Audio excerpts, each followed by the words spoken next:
You're watching DCTV, and this is In the Studio. Today we're talking about creative baking. I'm your host, Tyler Shaffo, and I'm here with Eunah Cho, who is going to tell us a little bit about her creative baking endeavors. I've seen some of these creations of yours, and they are very creative. Tell me a little bit about how you got started baking and what inspired you to take it sort of to the next level. Well, first off, thanks for having me on.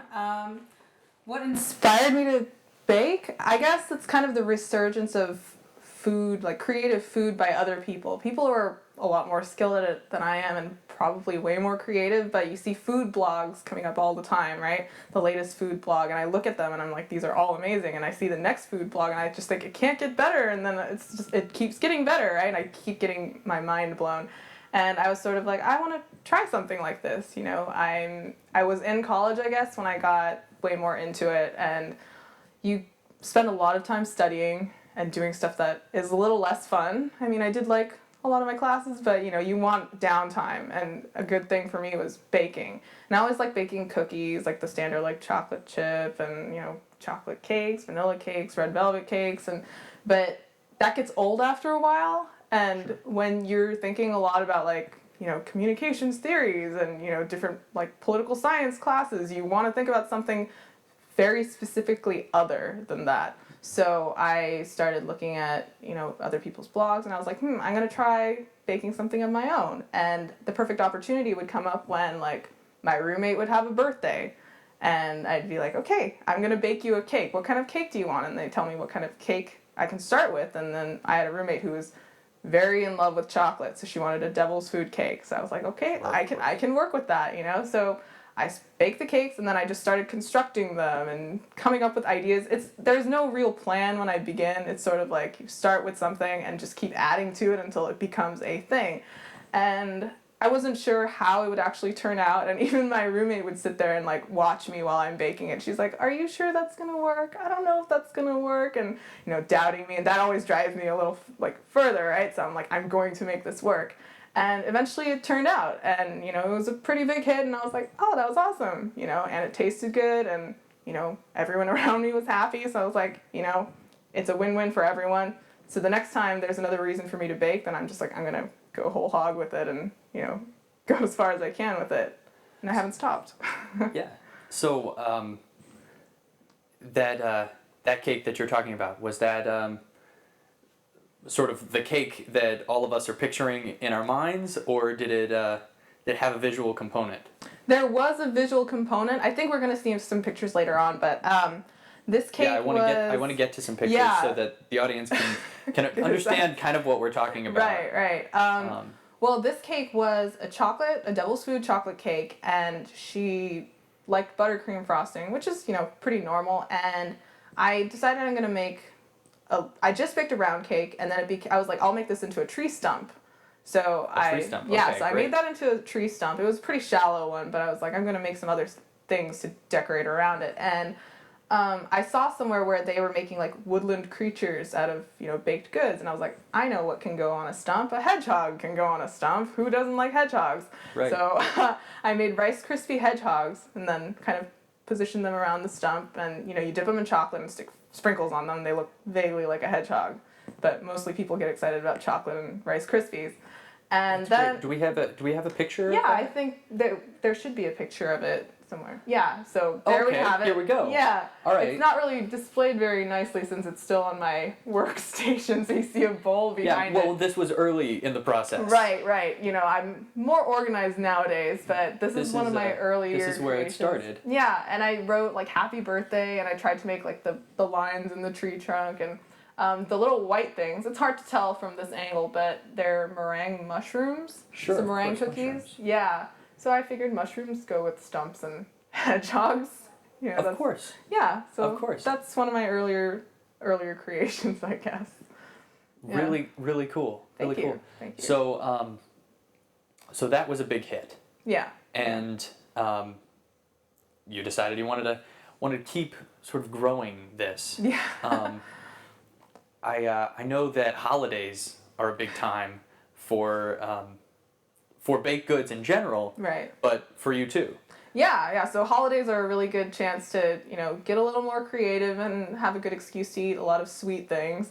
So when I recently started volunteering at Davis Media Access in September, and I needed things to do at that time also. I mean, I'm volunteering elsewhere, but I just graduated from college, and, I was like, I need my mind focused on something. And I decided I'm going to start baking some stuff, or not necessarily baking. I'm not limited to baking. You can make like candy confectionery type stuff.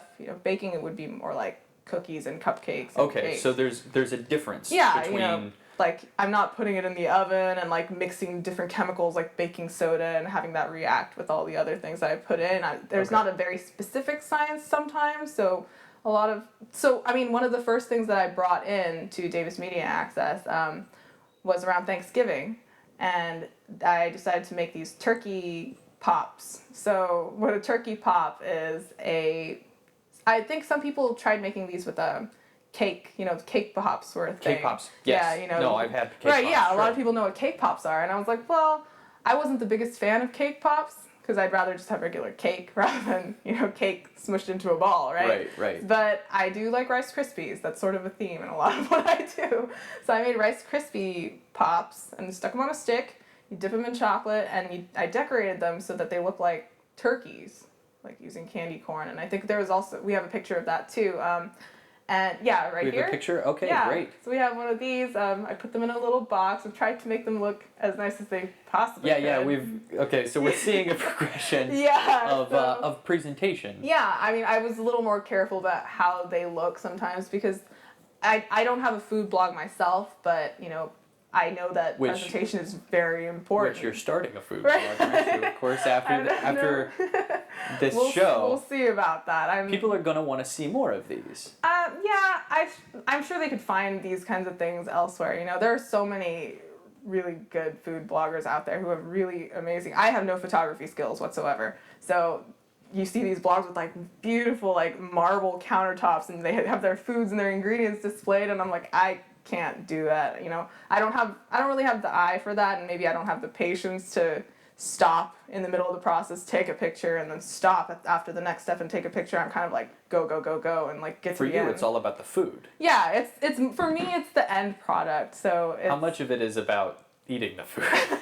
Well, honestly, for me, I don't really get that much out of eating what I bake. Really? It's more like I enjoy sharing it with other people, so I enjoy when other people are eating what I've created and they give me their feedback, like if they like it, and it's great, and I'm inspired to keep making more things, and I'll bring them back and be like, try this now, and I like feeding other people, basically. That's great. Yeah. No, I think that's great. And I think I'm thinking about what you said about you needing to have your mind on something else. We all kind of need some outlet for artistic expression in our lives. Yes. And this is what you do. Right. And it makes other people happy. Yeah, so. Which I think is great. Let's see if we have some other pictures of some of your other creations, and we can talk about how you made those. So these are some of my favorites, to be honest. Yeah, so Tyler did get to, indulge in some of these specific cookies. Obviously, these are from around Christmas time in December, and Sure. I decided to make sugar cookies. And these are decorated with royal frosting as like the base, so you see like kind of a glossier frosting on top of the cookie. And then the white blobby thing that makes the snowman's melted head is a marshmallow, so a jumbo marshmallow. And I melt it for about 30 seconds in the microwave. You don't want to, it must be like 15 seconds. You don't want it to go too long, because if you ever watch a marshmallow in a microwave, they'll it puffs explode. out. Yeah, so you don't want that. You want something in between that, like a little bit before that explosion part where it gets a little bit soft. Mm-hmm. And then you place it on top of the frosting, and it oozes on its own, it just kind of sinks in and connects with the frosting. So that's how you get that snowman effect. And the nose, here's another one, but the noses are made out of candy corns. This was the most painstaking process, I guess, out of these. I don't know if... Yeah, putting on the nose and all of the, holes, I guess. Yeah, the eyes and mouth are just frosting, and the arms are frosting too. But the nose was candy corn. You know how there are three colors, right? There's yellow, orange, and white. Right. So I had to cut off the yellow and white parts and just get the middle orange. So it's meticulous. It's very, very. This one was very meticulous, and you take out that middle section. And since the outside is kind of hard, but the inside I found is where they get like it's softer, more malleable, and it's more brighter orange. Because harder outer candies, they kind of get white when they're crinkled. Okay. I don't know if you eat a Mike and Ike or a Skittle, when you bite into it, it's not red all the way through if it looks red on the outside, right. you know? But on the inside is where the color is, especially for, candy corn. So I flipped it around basically and like molded it into a carrot shape, and then I stuck it on each snowman's face. Yeah. The next picture, I think, this is really, speaking of the noses. Yeah. So one of my favorite things about these particular ones is that they're individualized. Yeah. They're all different. Yeah. And this one almost kind of tells a story. Right. Well, so I was kind of inspired by, our very close and dear mentor here, Diane. And sure, of course. Yeah, Diane Dadoshka. Right, Diane Dadoshka. Who's the director She would mention rabbits every so often and how she loves rabbits, and she had a rabbit, and I was like, I should put a rabbit on one of these cookies because I'm going to bring them in to Davis Media Access. And I was like, how am I going to make a rabbit that fits with the theme of marshmallows and snowmen? And I was like, mini marshmallows. So I got a mini marshmallow, and that's the body of the rabbit, if you can see it on there. And the head is actually a marshmallow that I melted a little bit in the microwave, and then I cut it in half. Well, not all the way in half, but enough where it can kind of open. And since the insides of marshmallows are sugary and like sticky, it's really easy to just stick that candy corn carrot in there and have it in its mouth. Yeah. So it looks kind of like a sinister rabbit, like the Monty Python rabbit, but I mean, it still looks like a rabbit. If you look behind, I made sure to put like a little round tail in case you couldn't tell. Okay. But yeah, so that's one of them. Yeah. Lovely. They're so charming. That's what I like about them. Great. Well, let's maybe look at some of the more pictures. Okay, yeah, some more pictures. Quite a collection. I'm enjoying hearing about how you make each one and just the amount of detail that goes into it. It's sort of the OCD side of me where, I don't want to do something and kind of only go part way. I want to make it as good as I possibly can. Well, part of the appeal of it for you is kind of losing yourself in the process. Right, definitely. And getting really into it and not thinking about chores that need to be done or whatever else, the job that you're working or whatever. Right. And which is something that other people can do too.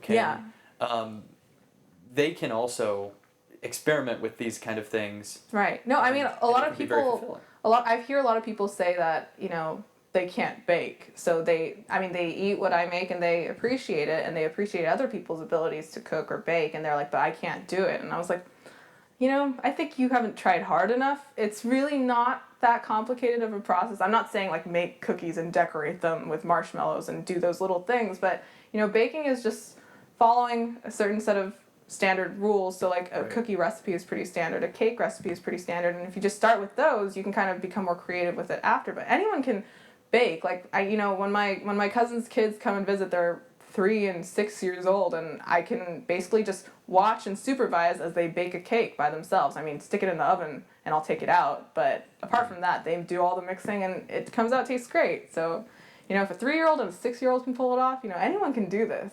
And a lot of your things don't even require baking to the level of baking a cake. No, not at all. It's the decorating, which I think a lot of people consider the fun part. Yeah, a lot of people. I'm not necessarily the most like creative in terms of coming up with like graphic designs. They're great like graphic designers and artists and stuff, but what I do is pretty standard. I look at I know what a rabbit looks like, so I can make a rabbit out of a marshmallow. I know what the nose should be shaped like. I know that it has long ears. So I can generally make things that are sort of recognizable. But there are like lots of creative people where if they put that into their baking process, then, it's their stuff could be potentially really amazing, and we just aren't experiencing that yet. Oh, and it looks like we have some other photos on there. Okay, yeah, great. Yeah, so these are, I think a lot of people have made these before. This isn't like a new thing. It's maraschino cherries dipped in chocolate, and you use sliced almonds to make ears, and then stick that to a Hershey's Kiss, and it looks like a mouse. Oh, the Hershey's Right? Kiss. Yeah. Yeah, that's... And this is something that's super fast, really, really easy. It requires absolutely no skill whatsoever. You just have to have the cherries, Hershey's Kisses, and chocolate, melted chocolate, Right. and stick them all together with almonds. And okay, so this was one of my big splurging this looks like a moments. big project. Yeah, so it was around the time the second volume of the Hobbit movies came out. Sure. And so this would be bag end, right? Yes. If anyone out there is a Tolkien fan. I'm sure there are. Yeah. I'm sure there are. Yeah. I know I am. But my two really close friends, they're twins, but they were actually having a birthday around the time that the movie came out. So, and we all went to see the movie together. And since their birthday was coming up, I was like, I wonder what I'm going to make for their birthday cake. And I was like, obviously a Hobbit hole. So, obviously, right? So this is a Hobbit hole cake, bag end, where Bilbo lives. And this is a chocolate cake base. I do like chocolate, so a lot of my stuff has chocolate in it.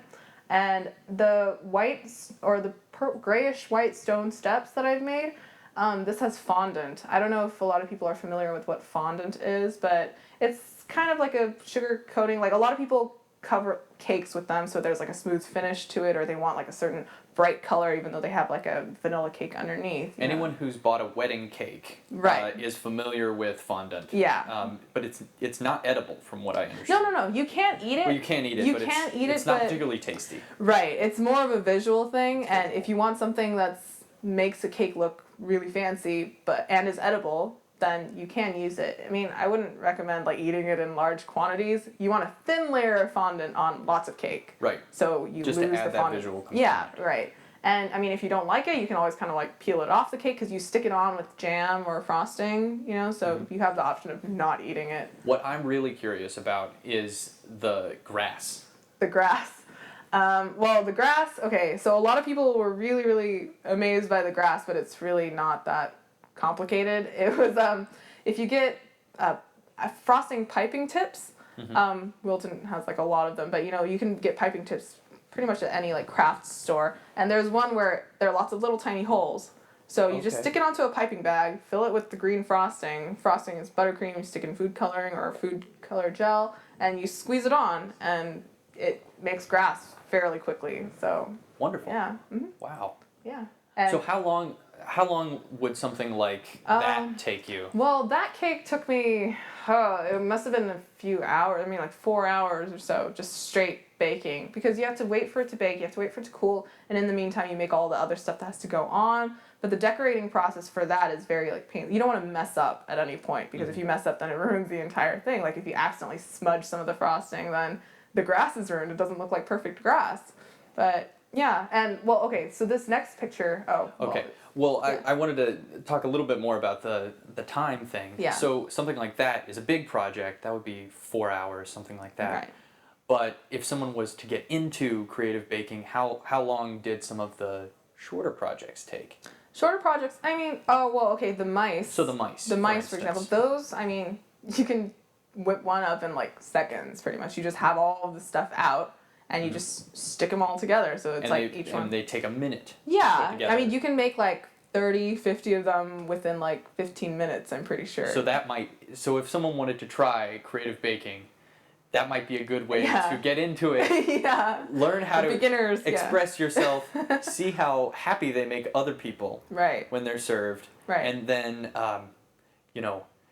baking 401 is Hobbit, or I think for a second there we saw the dog, that you made. So this has a vertical component, which I think is cool. So I never actually even thought of making an upright cake until I started watching. Okay, Food Network is another one of my inspirations. I don't get to watch it that often, but in college, if you sit in front of a TV, I wasn't really a TV show kind of person, except for Food Network if like baking shows came on and you see these people baking these amazing cakes. And I I'm don't like, think that will surprise any of the right, viewers. yeah. But I see them making animals or like structures that are going up, and I was like, how do they do that? And I was like, okay, it can't be that hard. You know, it's physics. You balance it in a certain way so it doesn't tip over, and it should be fine. So I figured I'll try that. And this cake is actually made out of the leftovers from that Hobbit cake. Oh, okay. So yeah. it's the same chocolate cake Same base. chocolate cake, right? But it's just the scraps that I kind of just stuck together with frosting, and then make sure to cover it all completely with white buttercream. And this is actually modeled after my dog Okay. Molly. Oh, Yeah. dog Molly. Wonderful. So, but yeah. dog Molly can't eat it because it's chocolate cake. No, chocolate is no good for dogs. And this one, this was my cousin's birthday. She has a January 1st birthday, and she really likes almonds. New Year's baby. So, yeah, New Year's baby. And I decided I'll make an almond cake for her. So this is an almond cake with a regular frosting on top of it.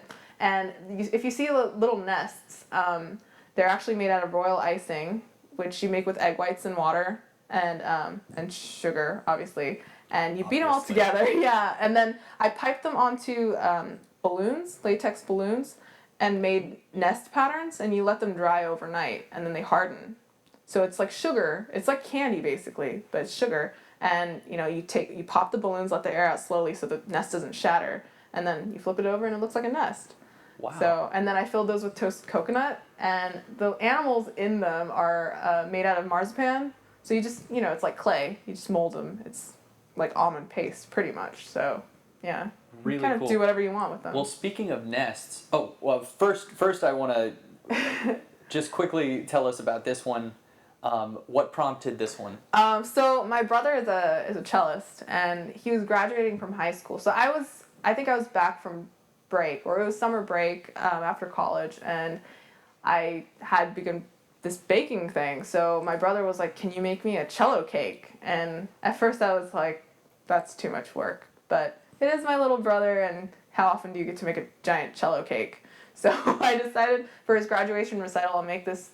It's a vanilla cake. It's double layered, and basically you stack them all together. I think I had to bake like 4 giant sheet cakes and stack them. Okay. Yeah, and then carve it around. This couldn't fit into an oven. Definitely not. No, it did not go in like that. Wow. And the fingerboard is made out of brownies that I baked. Brownies, and then, okay. Yeah, and I pressed them together so they're a little bit more sturdy. So you're getting 2 different desserts in yeah. this one.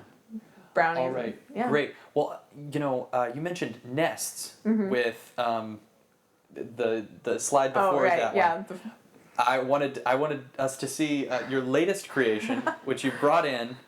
These are nests for Easter, and let's see if we can get a good picture of those with the eggs in them. And so, how are these created? Yeah, so not a similar process, I assume. Not that similar, except that these are another recipe that could be really good for beginners, I suppose. So, like the mice, it's a very simple process. Like these eggs are just chocolate eggs. Like you can get Cadbury eggs. I mean, right now there are a lot of chocolate covered eggs, so you can just go out and get a bag of them. But the actual nest part, it's like a different take on a Rice Krispie. So these are the hard chow mein noodles that you can get in like those little tins or whatnot. I mean, I got so many of them because I plan on making more of these. But you get a bunch of those and just make it like you make a Rice Krispie. You know, melt marshmallows with a little bit of butter and then pour it into a bowl of these chow mein noodles and mix it together. Form it into a nest shape. It's really easy if you put them in in a muffin tin. You know, make sure to grease the muffin tin, and then you press these in, and then you let it set, and then fill them with whatever you want. You know. Wonderful. Yeah. I'm getting it out to see what they look like out of the cupcake container. Yeah. Looks delicious. Yeah, they're super fast, really really easy, and great. Perfect for springtime. So. Well, we are coming to a close, but it's been so good to talk to you about this. Yeah, thank you for having me. Are there any closing thoughts you have about creative baking and how people in the community can get into this? Well, I mean, you know, just just try it. You know, a lot of people seem afraid to try baking because it seems very daunting, and they look at, you know, if they look at those food blogs that I looked at, it's really easy to be intimidated by what you see out there.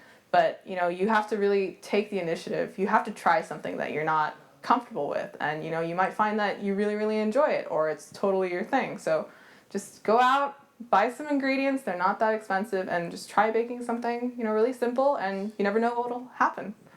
Wonderful. Well, thank you so much, Eunah. Thank you.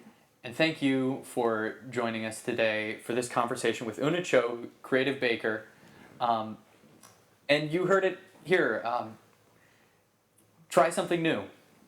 And this is something that Eunah made for DMA. Yeah. It can make the people around you really happy. You can find this episode if you didn't see us, you haven't seen us live or haven't been able to catch the whole interview at dctv.davismedia.com. .org. .org. And yeah, there we go. We got it on the screen. This has been In the Studio with Eunah Cho, and I'm your host, Tyler Shaffo.